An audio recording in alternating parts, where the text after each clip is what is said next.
Hey guys, welcome back to my channel. I am Nanny Joanne. This is going to be part 3 of the 5 Love Languages of Children by Gary Chapman. And if you haven't seen my first 2 videos, this is what the book looks like. So in this video, I am going to be basically reading the book. However, I'm going to be taking certain excerpts and explaining to you, giving you a breakdown of what it really means. So for today's video, it's going to be on quality time. So if you don't know what your child's love language is, stay tuned. The first video I did was physical touch. The second video I did was words of affirmation. And today, part 3 is going to be quality time. So stay tuned. Make sure you subscribe and give my video a thumbs up if any of this resonates with you. All right, let's begin. Now, this first chapter starts off with a story about a little girl named Ellie who is pestering her mom because she wants to play with her mom. And her mom keeps telling her, not right now, not right now. I need to do this one quick thing for work. I need to pay the bills. I need to do this. Just give me 5 minutes. Go and play and I'll find you when I'm done. The little girl goes and plays. 5 minutes later, she comes back. Mommy, please, are you ready now? Please, I want you to play with me. Come. And the mom again tells her, I told you I need to do this one quick thing. Please just give me some time and I'll go and find you. So eventually, after the mom is done, she goes and finds her daughter and she plays and they all have a good time. But the mom is left feeling a little frustrated, like, ugh, I know that this is going to repeat all over again tomorrow. Is this going to be like a never-ending cycle? My daughter just coming and asking me for my attention? The truth of the matter is that if the mom would have perhaps gave her some quality time, 15 minutes or 20 minutes prior to her starting her work, that probably would have satiated little Ellie's need for quality time. But since the mom didn't do that, and of course the child wants attention, she will go to the end of the world and back and do anything that she needs to do to get that quality time from her mother. To a child, even negative attention is better than having no attention at all.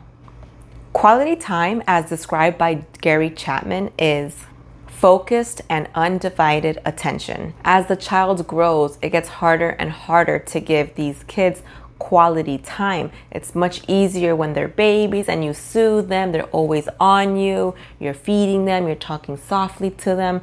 Your husband might be helping you or extended family might be helping you. But as they get older, their quality time gets more and more demanding. And a quick little hug or, you're beautiful, you're doing a great job, that's not going to be enough. They're going to want to be active with you. They want to play with you. They're going to want you to read books to them. It's easier to give physical touch and words of affirmation than quality time. When you do give your child quality time, that means that you're sacrificing something to be there for your child, either getting off of work early or finishing up or not finishing up your chores or putting dinner on pause, because you can't be doing these things and giving your child quality time. When you give your child quality time, they hear that they are important and you like being with them. And I'm going to stop everything I'm doing to spend my time with you. That's quality time, and that's what the kid will interpret when you stop what you're doing and you spend time with them. It makes them feel like they are the most important thing in the world and they have you all to themselves. Now, when giving your child quality time, as the book mentions, you don't have to go anywhere special. Most of the time, quality time is spent at home. It basically boils down to doing something together and spending time together. It's not complicated. You don't have to go to this exorbitant play area or plan a day full of activities. Although, be my guest, of course you can do that. But quality time is just that. Maybe reading a book, maybe talking, sharing stories, sharing experiences, playing a game. And you can do any of these things from the very own comfort of your home. I'm going to read quickly a little paragraph that the book mentions here. It says, children never outgrow a need for quality conversation with parents and other adults. Such sharing of thoughts and feelings is the fabric of which life is made. Learning how to communicate on this level will serve them well in their own future relationships, including marriage. It will teach them how to build friendships and relate to work associates. It will show them how to process their own thoughts and to communicate in a positive, caring manner that respects the ideas of others. Quality time, most of it is a lot of talking, a lot of conversation. This can be perhaps a father sharing an intimate story with their son while they're golfing or throwing the ball, maybe of how he met his mom, how it was like when they were dating, or if it's a mother talking to her daughter, maybe they're going prom shopping, or the daughter is telling her about a crush that she has, and the mom can use this moment to be sincere about how it was for her and what she felt when she was going to prom, how nervous she was, how she was self-conscious perhaps about her appearance or her experience dating herself. With young children, the most effective way to have quality time through conversation is during bedtime, when they have your undivided attention, there are no distractions, and it's just them and you guys are making eye contact. If you're one of those parents that read a lot of bedtime stories to your kids, use those moments to talk to your children. How did this make you feel? What do you feel about when the princess did this? Do you think that the king should have done that? What about the dragon? Was he a little bit scary? Let them express themselves to you. Talk about the events or the characters. Even if the feelings aren't always positive, if there's a character experiencing disappointment or sadness, don't shy away from those. Also, bring up those conversations and how they're making the children feel. Now, we all know that as children get older, they and we become busier. So this book gives great examples of how you can include quality time when our schedules become hectic. We've all got to eat, right? So this is a great time to spend and to get to know your children, what's been going on during the week, during the day, how do they feel about something.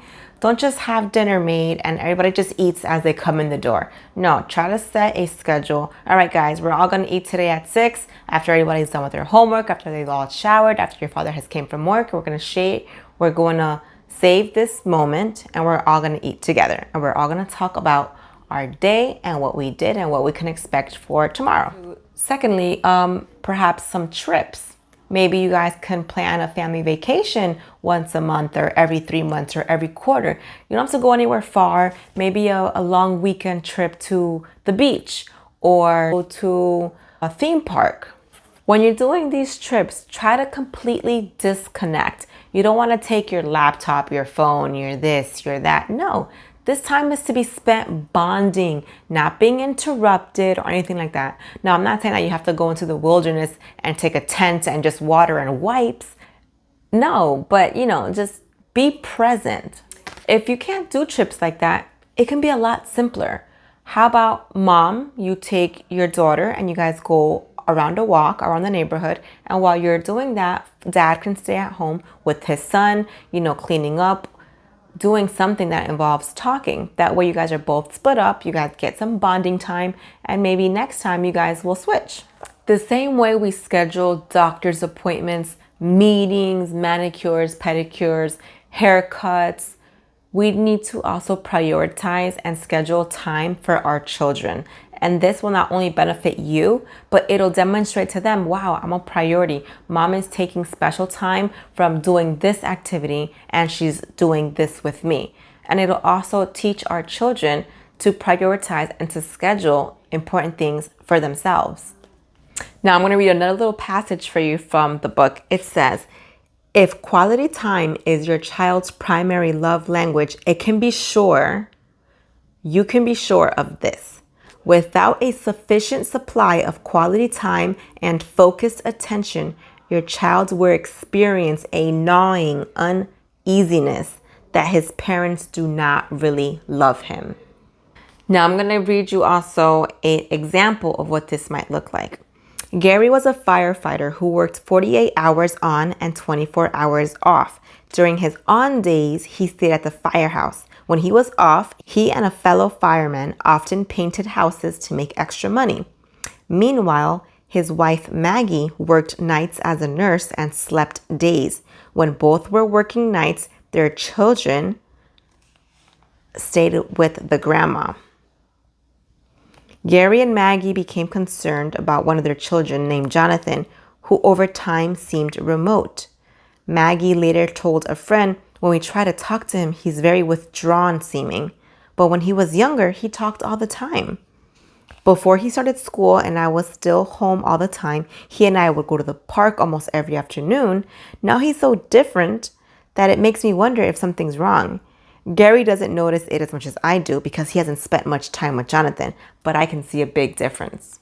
After reading the 5 love languages of children, Maggie, the mom, realized, so I've been giving my son a lot of physical attention, but not quality time. So she reprioritized her schedule and she found out that she had a little bit of downtime in the morning, where she used to, do chores, cleaning, organizing, go out for brunch with her girls. And at night, she had a little bit of downtime where she, spent it with her husband.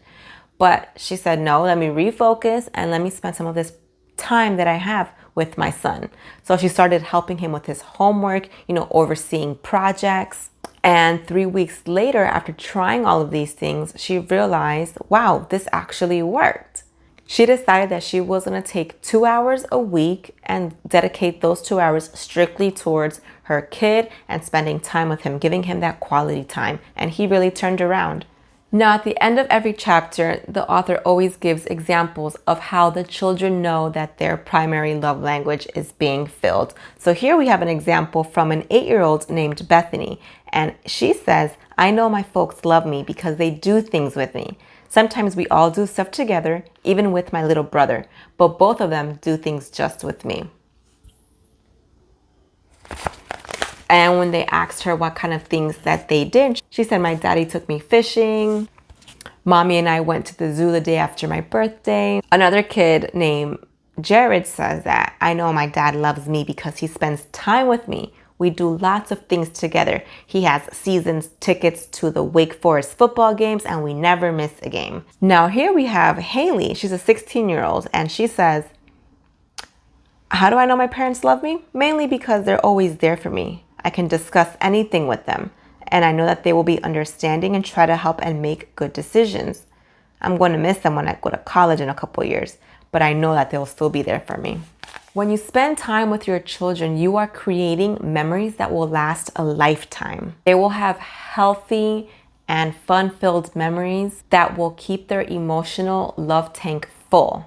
If your child's love language is quality time, stop what you're doing. Make sure you make eye contact when you're talking to them. Ask very specific questions of your children, not just, close-ended yes or no questions. Instead of watching a movie together, you guys can do an arts and crafts together, play imagination together, something interactive, not just sitting on the couch, both of you guys watching TV. You can try to schedule a specific day and time once or twice a week where it's special bonding, just you and your child. If you have older kids and they want to be involved, you guys can plan a vacation together or plan what you guys want to cook for dinner this week, and they can even help you prepare the recipe and gather the ingredients and help you cook. And you guys can talk about what's been going on, what we're going to do next, etc. If you have children that are super hands-on and enjoy being outdoors, maybe you guys can plant something together, dig for worms with them. On a rainy day, for example, you guys can print out some pictures, make a scrapbook, make a photo book, talk about the different memories. Do you remember this day? Remember when we did this? How much fun? Would you like to do it again? Where should we go next? There are so many activities that you can do as a parent that involve quality time. It's not just sitting next to them. It's not just watching a movie. It's not just putting your hand on their lap. Quality time is super, super important for children. All right, guys, thanks for being here with me today. If you guys like this video, give me a thumbs up. If you guys think that your child's primary love language is quality time, let me know in the comments below and let me know what are some things that you've done with your kid at home and how did you discover that his primary love language was quality time. All right, guys, so this was part 3 of the 5 love languages of children. Next week, I'm going to be doing, obviously, part 4, and that one is gifts. We all love gifts. Is your child a kid that loves gifts? Is that how he fills his love tank? Does he always want to go get Legos, Play-Doh? Does he love when you take him shopping? Does she love when you guys buy her new arts and crafts projects? Is his or her love language gifts? Stay tuned and I will let you know all next week.